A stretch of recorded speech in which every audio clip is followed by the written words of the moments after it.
ക്രിസ്തുയേശുവിൽ ഏവർക്കും സ്നേഹവന്ദനം. യെശയ്യാ പ്രവാചകന്റെ പുസ്തകം 53:6 നാം എല്ലാവരും ആടുകളെ പോലെ തെറ്റിപ്പോയിരുന്നു, ഓരോരുത്തരും താൻ്റെ വഴിക്ക് തിരിഞ്ഞിരുന്നു. എന്നാൽ യഹോവ നമ്മുടെ എല്ലാവരുടെയും അകൃത്യം അവന്റെ മേൽ ചുമത്തി എന്നെഴുതിയിരിക്കുന്നു. മനുഷ്യന്റെ ആത്മീക അവസ്ഥയെ സൂചിപ്പിക്കുന്ന വചനമാണിത്. ദൈവഹിതത്തിനെതിരായി ഓരോരുത്തരും അവനവന്റെ ഇഷ്ടപ്രകാരം ജീവിക്കുന്നു. ഈ സ്വാർത്ഥതയാണ് പാപത്തിന്റെ കേന്ദ്രം. പാപത്തിൽ അകപ്പെട്ട മനുഷ്യന്റെ മേൽ ചുമത്തപ്പെടേണ്ട പാപഭാരം പകരമായി യേശുക്രിസ്തുവിന്റെ മേൽ ദൈവത്താൽ ചുമത്തപ്പെടുന്നു. അതായത് വഴിതെറ്റിയ ആടുകളായ നമ്മെ ക്രിസ്തു തന്റെ ക്രൂശ് മരണത്താൽ സ്വന്തമാക്കി.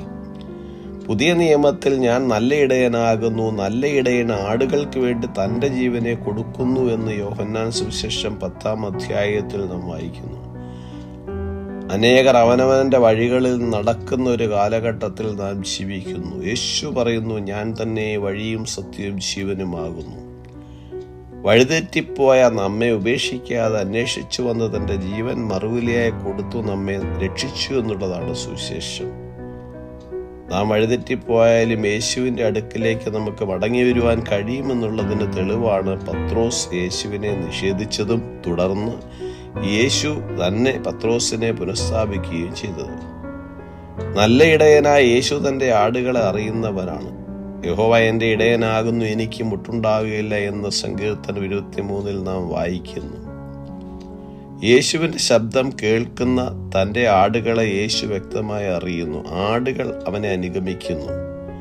യേശുക്രിസ്തുവിന്റെ പ്രത്യേകത അവൻ തന്റെ ആടുകൾക്ക് നിത്യജീവനെ കൊടുക്കുന്നു എന്നുള്ളതാണ്.